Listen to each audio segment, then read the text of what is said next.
Welcome to Guru tech.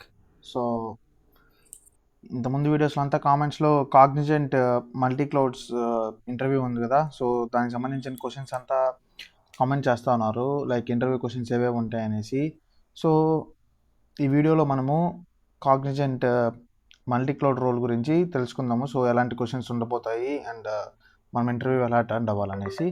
So ఇక్కడ మనకి కాగ్నిజెంట్లో first of all మనకి లైక్ ఈ మల్టీ క్లౌడ్ ఇంటర్వ్యూ వచ్చిన వాళ్ళందరికీ మనకి సర్వే మెయిల్స్ వచ్చాయి. లైక్ ఇట్లా వచ్చింది, ఒక మెయిల్స్ వస్తున్నాయి. So dear candidate, greetings from Cognizant, thank you for. ఇదేం చెప్పారంటే లైక్ ఇప్పుడు మనం నార్మల్గా జెన్సీ కోసం అనేసి అప్లై చేసాం కదా. సో అప్లై చేస్తే సో అవంతా వాళ్ళు ఫిల్ అయిపోయేసరికి సో ఆల్టర్నేట్ ఆపర్చునిటీగా మనకి మల్టీ క్లౌడ్ ఇంజనీర్ అయినా లేకపోతే digital work place service engineer training అయినా ఆఫర్ చేశారు. సో ఈ రెండు రూల్స్లో దేనికైనా ఇంటర్వ్యూ రావచ్చు. సో ఈ వీడియోలో మనం మల్టీ క్లౌడ్ ఇంజనీర్ ట్రైనింగ్ దాని గురించి మాట్లాడుకుందాము. లైక్ ఇది మొత్తం మనకి క్లౌడ్ బేస్డే ఉంటుంది. సో మొత్తం క్లౌడ్ బేస్డ్, ఓఎస్ బేస్డే ఉంటాయి ఇంటర్వ్యూ క్వశ్చన్స్ అంతా. ఇప్పుడు మనము నార్మల్గా వీటికి ఏమేమి నేర్చుకోవాలంటే లైక్ మనము క్లౌడ్ ఫండమెంటల్స్ నేర్చుకోవాలి ఫస్ట్. సో క్లౌడ్ ఫండమెంటల్స్లో మనకి ఏడబ్ల్యూఎస్ గురించి అయినా లేకపోతే అజ్యూర్ గురించి అయినా లేకపోతే మనము జీసీపీ గురించి అయినా, సో ఈ మూడిట్లో ఏదో ఒక దాంట్లో పర్ఫెక్ట్గా ఉండండి. సో ఏదైనా పర్లేదు, నాకు తెలిసి బేసిక్ అమెజాన్ ఏడబ్ల్యూఎస్ అయితే కరెక్ట్గా నేర్చుకోండి. సో ఏడబ్ల్యూఎస్కి మనకి కొద్దిగా ఈజీగా ఉంటుంది, సింపుల్గా ఉంటుంది. సో ఇంటర్వ్యూకి అటెండ్ అయ్యేదానికి మనం జస్ట్ బేసిక్ క్వశ్చన్స్ నేర్చుకోకపోయినా చాలు అక్కడ. సో నెక్స్ట్ మనము నెట్వర్కింగ్ గురించి నేర్చుకోవాల్సి ఉంటుంది. సో నెట్వర్కింగ్లో మనకి ఇంకుండేది ఓఎస్ఐ మోడల్స్, నెక్స్ట్ తర్వాత టీసీపీ ప్రోటోకాల్స్ అండ్ డిఎన్ఎస్, వీటి గురించి నేర్చుకోవాలి. సో ఇది మోస్ట్లీ మనకి సెక్యూరిటీ ఇంజనీర్ లాగా రోల్ ఉంటుంది. సో సెక్యూరిటీ గురించి కూడా కొద్దిగా బేసిక్ ఐడియా ఉండించుకోండి చాలు. నెక్స్ట్ ఆపరేటింగ్ సిస్టమ్స్ గురించి ఖచ్చితంగా నేర్చుకోండి. లైక్ మీకు ఏది వచ్చినా, లైక్ విండోస్ వచ్చినా కూడా, లైక్ మనము విండోస్ అంటే నార్మల్ వాడే విండోస్ కాదు. సో కమాండ్ లైన్లో మనం కమాండ్స్ ఇస్తాం కదా. సో దాని గురించి లైక్ విండోస్ అయినా లైనక్స్ అయినా ఇంకేదైనా ఒక ఓఎస్ గురించి తెలిసిపెట్టుకోండి. సో మోస్ట్లీ మా లైనక్స్ గురించి అయితే మన ఛానల్లోనే వీడియోస్ ఉన్నాయి. సో అన్ని లైనక్స్ ప్రతి ఒక్క బేసిక్ టాపిక్స్ అంతా మనకి లైనక్స్ టాపిక్స్ అన్ని నేను వీడియో పోస్ట్ చేస్తున్నాను. సో ఒకవేళ మీరు లైనక్స్ నేర్చుకోవాలనుకుంటే చెక్ చేసుకోండి. సో లైనక్స్ అయినా విండోస్ అయినా సో వీటికి సంబంధించి బేసిక్ క్వశ్చన్స్ ఉంటాయి, మరీ డీప్గా అయితే వెళ్ళరు. నెక్స్ట్ మన డేటాబేస్ల గురించి కూడా ఉంటుంది క్వశ్చన్స్ దీంట్లో. సో డేటాబేసెస్ లైక్ మనకి ఎస్క్యూఎల్ వస్తే చాలు. సో ఎస్క్యూఎల్ బేసిక్స్ వరకు చాలు. నెక్స్ట్ తర్వాత ఇంకా normal HR or behavioural questions. So దీంట్లో ఇక్కడ అందరికి మనకి ఇంటర్వ్యూ క్వశ్చన్సే, లైక్ మనకి ఇంటర్వ్యూకే పిలుస్తున్నారు, నో ఎగ్జామ్ అయితే ఉండదు. నెక్స్ట్ వచ్చేదంతా ఇంటర్వ్యూగా వస్తాయి. మల్టీ క్లౌడ్ వాళ్ళకంతా సర్వే ఫిల్ చేస్తే. సో ఇంకొచ్చేస్తే హెచ్ఆర్, బిహేవియరు. సో ఈ 5 టాపిక్స్ నేర్చుకుంటే చాలు. ఈ 5 టాపిక్స్లో మనం క్లౌడ్ ఫండమెంటల్స్లో అయితే ఖచ్చితంగా ఏడబ్ల్యూఎస్ అనేది ఖచ్చితంగా బాగా నేర్చుకోవాలండి. సో వాళ్ళంతా మరీ మనల్ని స్ట్రెస్ చేసేంతలాగా అడగరు, జస్ట్ బేసిక్ కాన్సెప్ట్స్ అడతారు ప్రతి దాంట్లో. సో మీరు బేసిక్ కాన్సెప్ట్స్లో నేర్చుకోపోయినా చాలు. సో ఇంకా మనము ఫర్ ఎగ్జాంపుల్ లైక్ ఇంటర్వ్యూస్లో అడిగిన క్వశ్చన్స్ చూద్దాము. లైక్ ఇదే రోల్కే, క్లౌడ్ రోల్స్కే అడిగిన క్వశ్చన్స్ చెప్తాను నేను.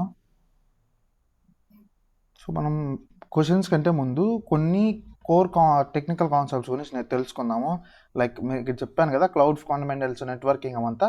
సో ఒక్కొక్క టాపిక్లో కోర్గా, అంటే లైక్ మనకి అడ్వాన్స్డ్గా కానీ కోర్గా కానీ కొన్ని టాపిక్స్ చెప్తాను. లైక్ మనకి ఫస్ట్ క్లౌడ్లోకి వచ్చేస్తే మనము క్లౌడ్లో మెయిన్గా నేర్చుకోవాల్సింది కంప్యూటింగ్ ఎలా చేస్తారనేసి. సో నెక్స్ట్ సర్వీసెస్ ఏవేవి ఉంటాయనేసి. సో ఇప్పుడు మనకి ఏడబ్ల్యూఎస్ చూసుకుంటే S3 అనేసి, సర్టిఫికేట్ మేనేజర్, రూట్ 53 అలా చాలా ఉంటాయి. సో ఆ సర్వీసెస్ ఏవేవి ఉంటాయనేసి, అండ్ దాంట్లో స్టోరేజ్ ఎలా స్టోర్ అవుతుంది అనేసి, దాంట్లో నెట్వర్కింగ్. సో నెక్స్ట్ తర్వాత వాటి యొక్క ఫీచర్స్, లైక్ దాంట్లో పబ్లిక్, హైబ్రిడ్, మళ్ళీ తర్వాత దాంట్లో మేజర్ ప్లేయర్స్ ఉంటారు. లైక్ ఏడబ్ల్యూఎస్ గురించి అయినా, అజ్యూర్ గురించి అయినా, జీసీపీ అయినా. సో వాటికి సంబంధించిన సర్వీసెస్, స్టోరేజ్ సిస్టమ్స్ అవంతా నేర్చుకోవాలండి. సో మనకి నెట్వర్కింగ్కి వచ్చేస్తే, నెట్వర్కింగ్లో నేను ఇంతకుముందు చెప్పినవే ఉంటాయి. Like TCP,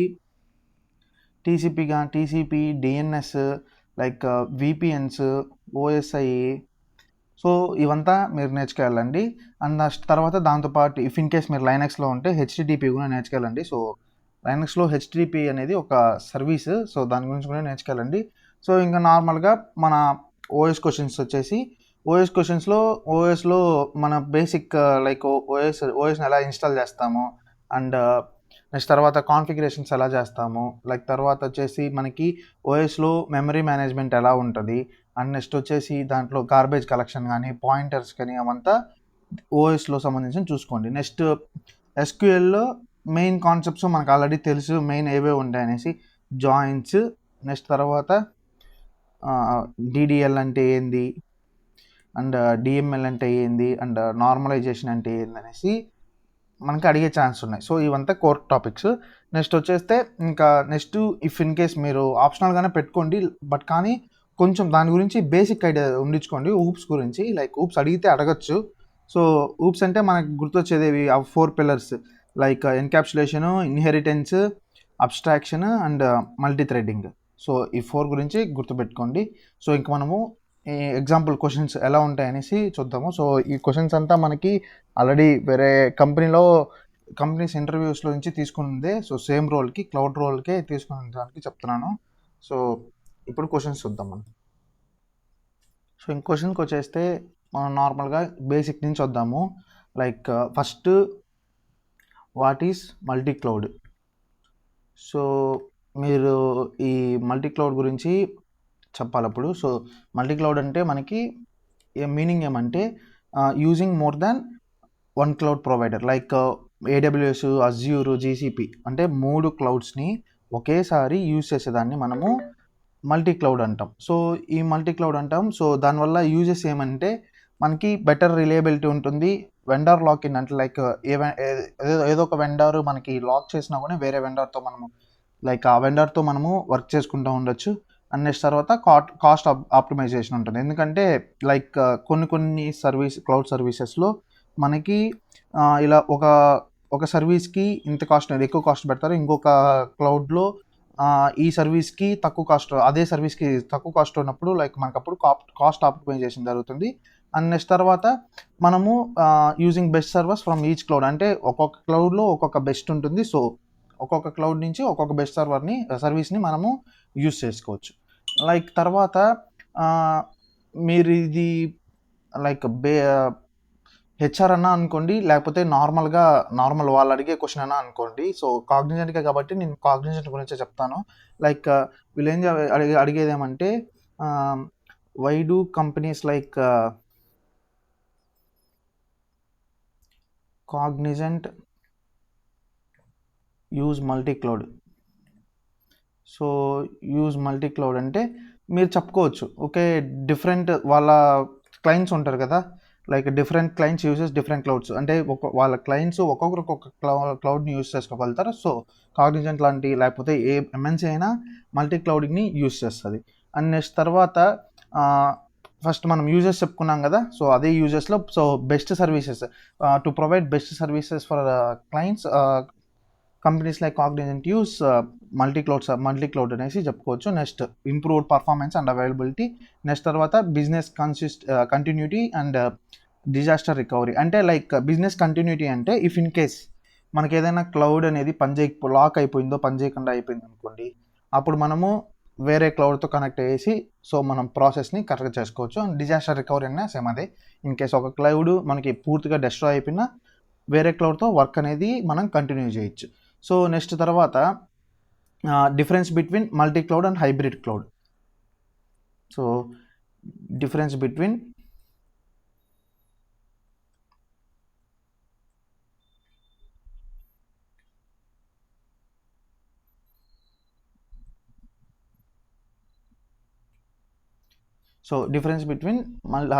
multi cloud and hybrid cloud.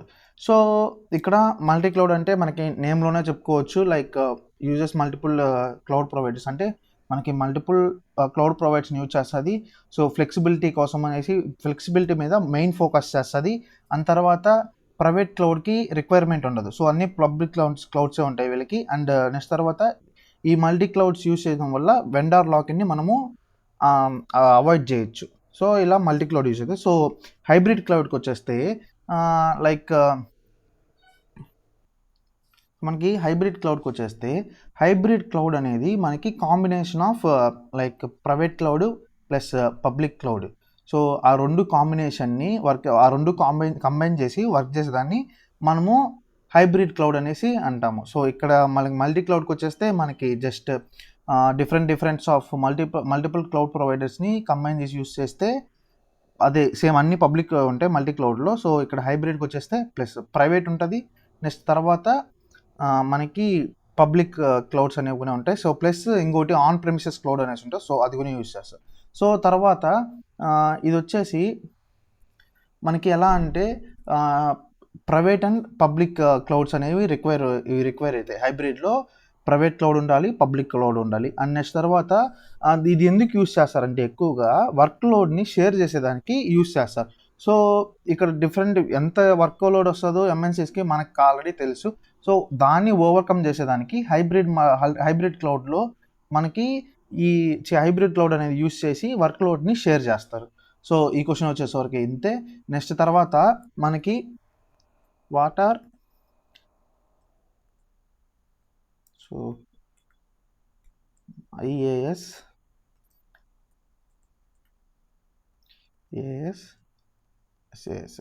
So ఈ ఐఏఎస్ అన్న పిఏఎస్ అంట ఇవేందనేసి. సో మనకి ఫస్ట్ ఐఏఎస్ అంటే మనకి ఐఏఎస్ని మనము ఇన్ఫ్రాస్ట్రక్చర్ అంటాము. సో ఇన్ఫ్రాస్ట్రక్చర్ అంటే like virtual machines, like VMs కానీ, స్టోరేజ్ నెట్వర్క్స్ కానీ, అండ్ తర్వాత so storages and networks infrastructures like virtual machines, storages, networks use చేస్తాం ఐఏఎస్తో.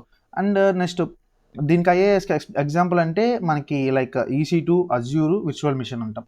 సో నెక్స్ట్ PaaS, PaaS అంటే ఇది ఒక ప్లాట్ఫామ్ ఫర్ డెవలపర్స్కి ఇదొక ప్లాట్ఫామ్. ఫర్ ఎగ్జాంపుల్ తీసుకుంటే AWSలో ఎలాస్టిక్ బీన్స్టాక్ అనేసి ఉంటుంది. సో అది ఈ PaaS నుంచి ఒక ప్లాట్ఫామే.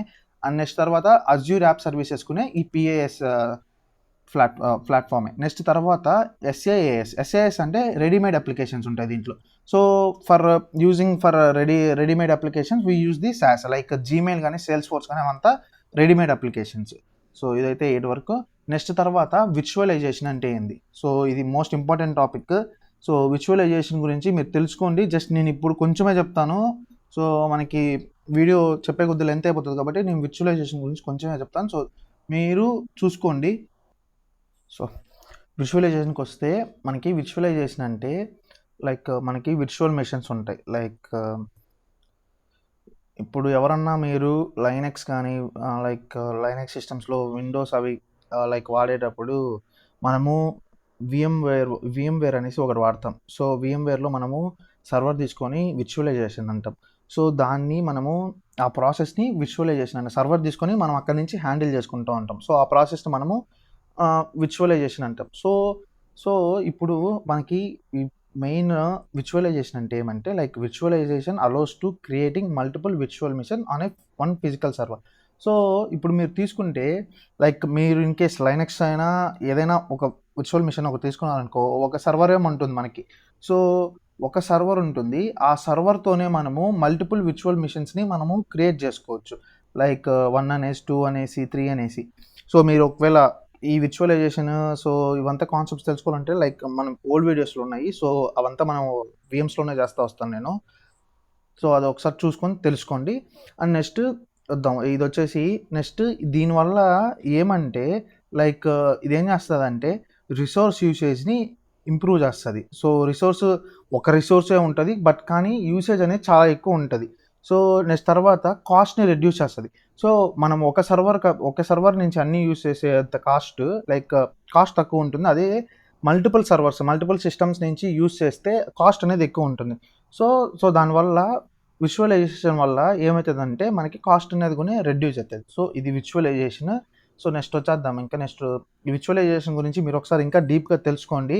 సో ఇది మెయిన్ ఇంపార్టెంట్ కాన్సెప్టే.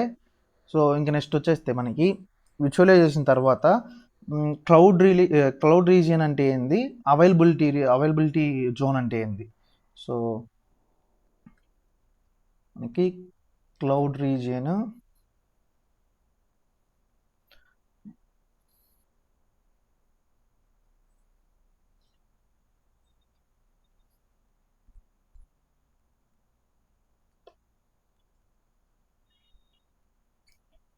Availability zone. సో ఈ ఇప్పుడు చెప్తాను. క్లౌడ్ రీజియన్ అంటే నార్మల్గానే మనం మ్యాప్స్లో చూస్తూ ఉంటాం కదా. సో రీజియన్ అంటే ఏంది, మనకి జియోగ్రాఫికల్ ఏరియాని మనము ఒక రీజియన్ అంటాం. సో జియోగ్రాఫికల్ అంటే మనకి మ్యాప్స్లో చూస్తాం కదా. సో అలా అని జియోగ్రాఫికల్ ఏరియాని మనము రీజియన్ అంటాం. ఫర్ ఎగ్జాంపుల్ తీసుకుంటే లైక్ మనకు ఏడబ్ల్యూఎస్ సర్వీస్ యూఎస్ నుంచి ఆపరేట్ అవుతుంది, నెక్స్ట్ ముంబై నుంచి ఉంటుంది, అలా చాలా ఉంటాయి కదా.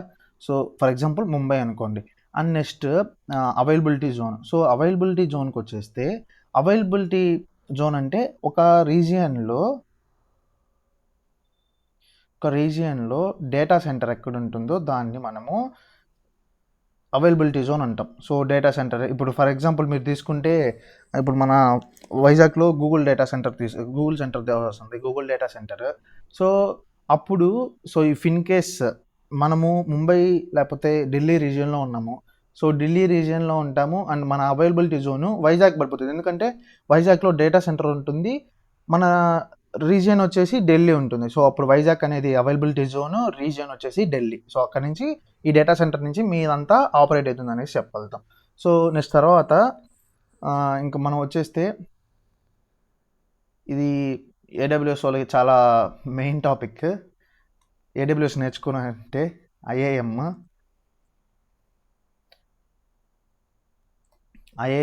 లేకపోతే అజ్యూర్ ఐడి అయినా. సో అజ్యూర్ వాళ్ళకైతే అజ్యూర్ ఐడి, ఐఏఎం అంటే అమెజాన్ వాళ్ళకి, ఏడబ్ల్యూఎస్ వాళ్ళకి ఐఏఎం. సో ఐఏఎం అంటే మనకు ఆల్రెడీ తెలుసు. సో ఐఏఎం అంటే ఏందనేసి మేము చెప్పనక్కర్లేదు. సో ఐఏఎం అంటే మనకి ఐడెంటిటీ అండ్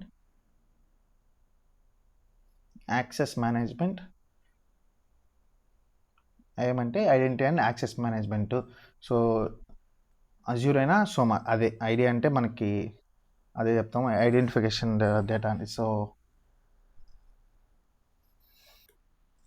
అజ్యూర్ ఐడి కూడా సేమ్ ఇట్లే వస్తుంది. సో ఐడి అనేసి మనకి చెప్పుకుంటాము. సో నెక్స్ట్ ఇయర్కి వచ్చేస్తే ఈ ఐఏఎం కానీ అజ్యూర్ ఐడి కానీ మనకు ఎందుకు యూస్ చేస్తారని తెలుసుకుందాం. సో ఎందుకు యూస్ చేస్తారు, నార్మల్గా యూజర్స్ని క్రియేట్ చేసేదానికి, పర్మిషన్స్ని సెట్ చేసేదానికి అండ్ సెక్యూరిటీ పాలసీస్ని మన యూజర్ పైన లేకపోతే ఆ పర్టికులర్ ఐడి పైన, సర్వర్ పైన, మనకి లేకపోతే ఫైల్ పైన, ఫోల్డర్ పైన మనము సెక్యూరిటీ పాలసీస్ని అప్లై చేసేదానికి ఈ ఐఏఎం అండ్ అజ్యూర్ ఐడి అనేది వర్క్ అవుతుంది. ఓకేనా. సో ఇప్పుడు నేను చెప్పిందే కాకుండా ఇన్ కేస్ మీరు కూడా రీసెర్చ్ చేసి తెలుసుకోండి. మీరు ఇంటర్వ్యూ అటెండ్ అవుతా ఉంటే ఇంకా క్లారిటీగా అర్థమవుతుంది. నేను నెక్స్ట్ లైక్ ఇప్పుడు ఒక క్వశ్చన్ చెప్పాను, సో దానికి షార్ట్ ఆన్సర్స్ లాగా చెప్తున్నాను. మీరు ఇంకా కొద్దిగా బాగా నేర్చుకోండి. సో అప్పుడు ఇంటర్వ్యూ క్రాక్ చేసేదానికి ఛాన్సెస్ చాలా ఉన్నాయి. నెక్స్ట్ క్వశ్చన్, విపిసి అంటే ఏంది. సో మనకి ఈ విపిసి ఏడబ్ల్యూఎస్లో ఉంటుంది. సో విపిసి అన్న వీనెట్ అన్న ఒకటే. సో బట్ కానీ విపిసి ఏడబ్ల్యూఎస్లో, ఇంకోటి అజ్యూర్లో వీనెట్ ఉంటుంది, వీనెట్ అనేసి ఉంటుంది. సో ఇది వచ్చేసి మనకి అజ్యూర్లో వీనెట్. ఓకేనా. ఈ రెండు ఏమంటే ఈ రెండు వచ్చేసి మనకి private network inside a cloud. Private network inside a cloud. ఓకేనా. ఈ విపిసి అండ్ వీనెట్ అంటే ఒక పబ్లిక్ క్లౌడ్ ఉంటుంది, ఆ పబ్లిక్ క్లౌడ్లో ప్రైవేట్ నెట్వర్క్గా ఉండేదాన్ని మనం విపిసి అయినా వీనెట్ అయినా అంటాం. సో వీటి వల్ల యూజ్ ఏమంటే మనం ఐపీ రేంజెస్ని, సబ్నెట్స్ని, రూటింగ్ని, ఫైర్ వాల్స్ని కంట్రోల్ చేస్తాం. ఓకేనా. ఏవేవి ఐపీ రేంజెస్, సబ్నెట్స్, రూటింగ్, ఫైర్ వాల్స్ని కంట్రోల్ చేస్తాం. సో నెక్స్ట్ వచ్చేస్తే లైక్ లోడ్ బ్యాలెన్సింగ్. సో ఇప్పుడు నేను చెప్పిన క్వశ్చన్స్ అన్నీ అజ్యూర్ గునే, ఏడబ్ల్యూఎస్కి ఒకటే అనుకోండి, అజ్యూర్ గునే అవే ఉంటాయి థియరీ. సో నెక్స్ట్ వచ్చేసి లోడ్ బ్యాలెన్సింగ్. సో ఈ లోడ్ బ్యాలెన్సింగ్ అంటే నార్మల్గా మీరు జావాలో అయినా చూసుకోండి, మీరు ఒకవేళ జెన్సీకి అప్లై చేసి జావా బాగా ప్రిపేర్ అయి ఉంటారంటే ఈ లోడ్ బ్యాలెన్సింగ్ కాన్సెప్ట్స్ కూడా మీకు బాగా అర్థమవుతాయి. సో ఎలా అంటే ఇదేం చేస్తుందంటే హెవీ వర్క్ లోడ్స్ కానీ హెవీ ట్రాఫిక్ కానీ ఏం చేస్తుందంటే మల్టిపుల్ సర్వర్స్కి డిస్ట్రిబ్యూట్ చేస్తుంది వర్క్ని. లైక్ వర్క్ని కానీ ఇప్పుడు ఫర్ సపోజ్ ఒక వేలో మనకి ఒక 1000 వెహికల్స్ ఉన్నాయనుకో, సో ఆ 1000 వెహికల్స్ని వేరే డైవర్ట్ చేసి సేమ్ లొకేషన్కి పంపించేటట్టు మనము డైవర్ట్ చేస్తాం కదా. సో అలానే లోడ్ బ్యాలెన్సింగ్ వర్క్ అవుతుంది. లోడ్ బ్యాలెన్సింగ్ ఏం చేస్తుంది, distribute traffic across multiple servers నుంచి వచ్చే ట్రాఫిక్ని ఇది డిస్ట్రిబ్యూట్ చేస్తుంది. ఎందుకు డిస్ట్రిబ్యూట్ చేస్తుంది అంటే ఫెయిల్యూర్స్, ఇప్పుడు మనము ఒకే దానిపైన వర్క్ లోడ్ కానీ ఏదైనా ప్రెజర్ ఎక్కువ పెడితే అదేమవుతుంది, ఫెయిల్ అయిపోతుంది. సో అలా అవ్వకుండా మనకి ఈ లోడ్ బ్యాలెన్సింగ్లో మనకి ఈ ట్రాఫిక్ అంతా డిస్ట్రిబ్యూట్ చేస్తుంది అండ్ దీనివల్ల మనకి పర్ఫార్మెన్స్ కూడా ఇంక్రీజ్ అవుతుంది. సో నెక్స్ట్ వచ్చేస్తే auto scaling.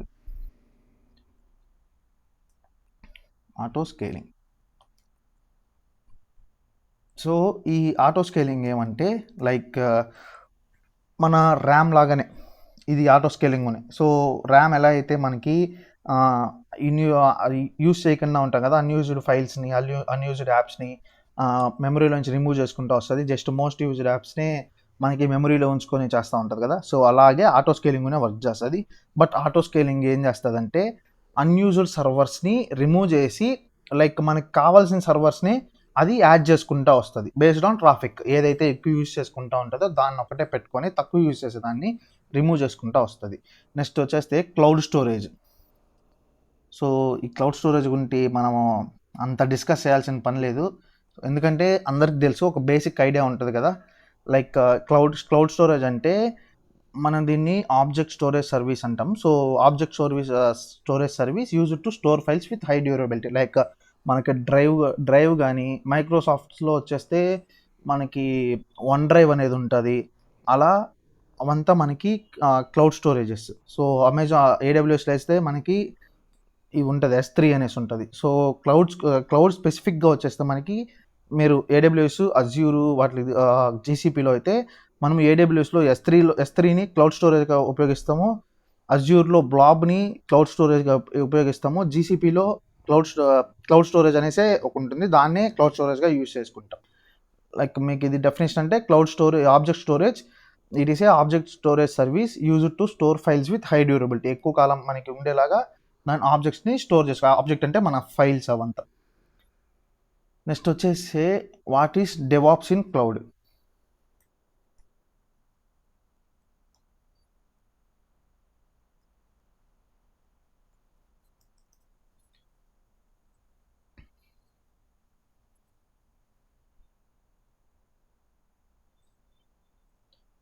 So DevOps in cloud. So DevOps అంటే ఏమంటే, డెవాప్స్ అనేది ఒక method. DevOps is a method that combines development plus operations for a faster deployment. ఇప్పుడు ఏదైనా మనం యాప్ని కానీ వెబ్సైట్ని కానీ డిప్లాయ్ చేసేదానికి డెవాప్స్ అనేది యూజ్ చేస్తే మనకు అది ఏం చేస్తుందంటే డెవలప్మెంట్ని ప్లస్ ఆపరేషన్స్ని కంబైన్ చేసి ఒక ఫాస్టర్ డిప్లాయ్మెంట్కి హెల్ప్ చేస్తుంది. ఓకేనా. DevOps is a method that combines development and operations for a faster deployment అనేసి అంటాం. సో ఈ క్లౌడ్ అనేది లైక్ డిఫరెంట్ క్లౌడ్స్ ఉంటాయి కదా. సో డిఫరెంట్ క్లౌడ్స్ డెవాప్స్ని కొన్ని టూల్స్తో సపోర్ట్ చేస్తాయి. సో ఆ టూల్స్ ఏవేవంటే CI/CD pipelines, Terraform, Kubernetes, GitHub actions. So ఈ 4తో ఈ క్లౌడ్స్ అనేవి డెవాప్స్ని సపోర్ట్ చేస్తాయి. నెక్స్ట్ తర్వాత like infrastructure as a code. So what is infrastructure as a code అంటే, సో ఇన్ఫ్రాస్ట్రక్చర్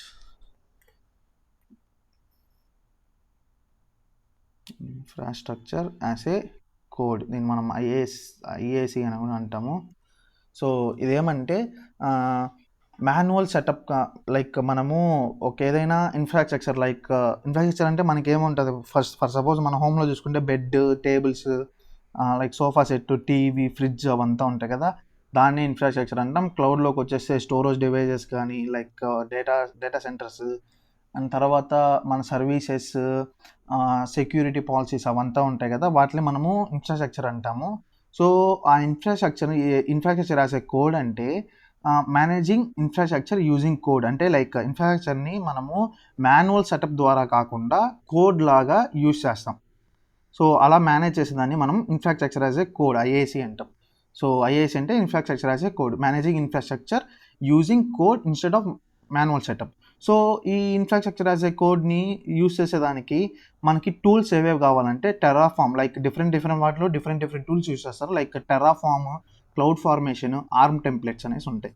సో, నెక్స్ట్ వచ్చేస్తే ఈ టెర్రాఫార్మ్ అనేది ఎందుకు మల్టీ క్లౌడ్‌లో పాపులర్ అనేది. సో, ఇది అంత అడిగిన క్వెషన్ కాదు. ఇది జస్ట్ సింపుల్ క్వెషను. సో, ఈ టెర్రాఫార్మ్ అనేది మనకి ఎందుకు మల్టీ క్లౌడ్‌లో ఎక్కువ యూజ్ చేస్తాం జస్ట్ మీరు గుర్తుపెట్టుకోండి. టెర్రాఫార్మ్ ఏడబ్ల్యూఎస్‌లో, అజ్యూర్‌లో, జీసీపీలో మూడిట్లో ఇది వర్క్ అయితది. సో, ఈ మూడిట్లో ఈజీగా వర్క్ అయితది. అండ్ తర్వాత దీంట్లో ఒకే లాంగ్వేజ్ ఉంటది. హెచ్‌సీఎల్ అనేసి ఒక లాంగ్వేజ్ ఉంటది. అన్ని క్లౌడ్స్‌లో ఈ లాంగ్వేజ్‌తోనే మనము టెర్రాఫార్మ్ యూజ్ చేస్తాం. అండ్ వెర్షన్ కంట్రోల్ ఈజీగా ఉంటది. అండ్ ఆటోమేషన్ టెస్టింగ్ అని లేకపోతే ఏదైనా ఆటోమేటిక్‌గా టాస్క్స్ చేయాలన్నా ఇది మనకి అది సపోర్ట్ ఇస్తది. సో, ఆటోమేషన్ ఫ్రెండ్లీ ఇది. సో, నెక్స్ట్ వచ్చేసి మనకి ఇవి కూడా ఎక్కువ గుర్తుపెట్టుకోండి. లైక్ ఇవన్నీ కొద్దిగా అడ్వాన్స్ టాపిక్స్. ఇవంతా మనకి ఈ మల్టీ క్లౌడ్‌లో అడగరు. జస్ట్ మీరు తెలిసిపెట్టుకోండి. వాట్ ఈస్ క్యూబర్నెట్స్ అంటే క్యూబర్నెట్స్ అనేది ఒక కంటైనర్ ఆర్కెస్ట్రేషన్ సిస్టమ్. సో, దీనివల్ల ఏం యూజ్ అంటే దీనివల్ల మనము కంటైనర్స్‌ని డిప్లాయ్ చేయొచ్చు, అప్లికేషన్‌ని స్కేలింగ్ చేయొచ్చు. అండ్ మైక్రో సర్వీసెస్‌ని మనం మేనేజ్ చేయొచ్చు. లైక్ ఈ మల్టీ క్లౌడ్ అనేది క్యూబర్నెట్ ఎందుకు యూజ్ చేస్తదంటే క్యూబర్నెట్ అనేది ఏ క్లౌడ్ పైనైనా వర్క్ చేస్తది కాబట్టి ఈ మల్టీ క్లౌడ్ అనేది క్యూబర్నెట్స్‌ని యూజ్ చేస్తది. అండ్ నెక్స్ట్ ఈ డాకర్ ఇవంతా మనకు అవసరం లేదు అంతగా. సో, డాకర్ అనేది ఒక టూలు. దీంట్లో ఏముంటది ఇదొక అప్లికేషన్స్‌ని ప్యాకేజింగ్ చేసేదానికి యూజ్ చేస్తారు. So, for packaging applications into కంటైనర్స్‌గా అప్లికేషన్స్‌ని ప్యాకేజ్ చేసి సో, అది రిలీజ్ చేస్తది. రిలీజ్ చేసినప్పుడు మనకి ఆ అప్లికేషన్స్ కానీ, కంటైనర్స్ కానీ ఎక్కడైనా రన్ అయితాయి. నెక్స్ట్ వచ్చేసి సర్వర్లెస్ కంప్యూటింగ్ అంటే మనకి సర్వర్లెస్ అంటే మీకు నేమ్‌లోనే అర్థమైపోయి ఉంటది. లైక్ మనకి సర్వర్ లేకుండా ఈ కంప్యూటింగ్ అనేది పాసిబుల్ చేస్తది. సో, కోడ్‌ని సర్వర్‌తో పని లేకుండా రన్ చేస్తది. లైక్ దీంట్లో ఏడబ్ల్యూఎస్‌లోకి వచ్చేస్తే మనకి లాంబ్డా అలా చేస్తది. అండ్ అజ్యూర్‌లో వచ్చేసి అజ్యూర్ ఫంక్షన్స్ అనేసి ఉంటది. అది చేస్తది. సో, నెక్స్ట్ ఇంకోటి వచ్చేసి మనకి ఇవంతా బేసిక్ క్వెషనే ఇది. So, what is cloud migration? So, cloud migration అంటే ఏం లేదు. అప్లికేషన్స్‌ని గానీ, డేటాను గానీ, వర్క్‌లోడ్స్‌ని గానీ ఒక క్లౌడ్ నుంచి ఇంకొక క్లౌడ్‌కి మార్చడాన్ని మనం మైగ్రేషన్ అంటాం. సో, ఇదేమి మూవింగ్ లైక్ మన మైగ్రేషన్ అంటే లైక్ మనం ఇప్పుడు ఒక కాలేజ్ నుంచి ఇంకో కాలేజ్ మారడం, లేకపోతే ఒక హోమ్ నుంచి ఇంకొక హోమ్ మారడం. సో, అవన్నీ మారినప్పుడు మనం ఏం చేస్తాము? మన ఇంట్లో ఉండే సామాన్లన్నీ ఎత్తుకెళ్తాము. అదే కాలేజ్ అయితే మన సర్టిఫికేట్స్ అన్నీ తీసుకెళ్తాం. అలానే ఇది కూడా క్లౌడ్ మైగ్రేషన్ అంటే కూడా so, moving applications, data or workloads from one cloud to another cloud is known as cloud migration అంటాం. సో, నెక్స్ట్ తర్వాత cloud security best practices. So, క్లౌడ్‌లో మనం ఎందుకు యూజ్ చేస్తాం అండ్ మోస్ట్ మనము ఎక్కువ దేనికనేసి క్లౌడ్‌ని యూజ్ చేస్తామనేసి. సో, బెస్ట్ ప్రాక్టీసెస్ అండ్ మీరు క్లౌడ్ ఏదైనా యూజ్ చేసినప్పుడు మీరు ఎలా చేయాలి అనేసుకునేది. సో, దీంట్లో ఏమంటే మల్టీ ఫ్యాక్టర్ అథెంటికేషన్ ఉండాలి. సరే మళ్ళీ తర్వాత డేటా ఎన్క్రిప్షన్ ఉండాలి.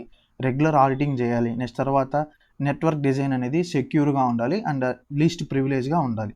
సో, ఇవంతా ఈ క్లౌడ్ బెస్ట్ ప్రాక్టీసెస్. సో, ఇంక మనకి లైక్ మనము హెచ్ఆర్ క్వెషన్స్‌కి వచ్చేద్దాము. సో, ఇప్పటికే వీడియో హాఫ్ అన్ అవర్ అయిపోయింది. సో, హెచ్ఆర్ క్వెషన్స్ నేను ఆల్రెడీ చేసున్నాను. ఇన్‌కేస్ ఇంకోసారి చేస్తాను హెచ్ఆర్ క్వెషన్స్. సో, ఇవైతే మల్టీ క్లౌడ్‌కి ఈ క్వెషన్స్. సో, ఈ వీడియోలో మీకు ఇన్ డెప్త్‌గా మీకు అర్థమైనాయి అనుకుంటాను. సో, అర్థమైంటే సబ్స్క్రైబ్ చేసుకొని లైక్ చేయండి. ఇన్‌కేస్ ఏమైనా డౌట్స్ ఉంటే టెలిగ్రామ్ ఛానల్ లింక్ బయోలో ఇక్కడ డిస్క్రిప్షన్‌లో ఇస్తాను. సో, అక్కడి నుంచి టెలిగ్రామ్ ఛానల్‌లో జాయిన్ అయ్యేసి ఏదైనా డౌట్స్ ఉంటే అడగండి. సో, ఈ వీడియోకి అయితే ఇంతే. నెక్స్ట్ వీడియోలో ఇంకొక టాపిక్ కాగ్నిజెంట్ టాపిక్‌తో మళ్ళీ వద్దాం.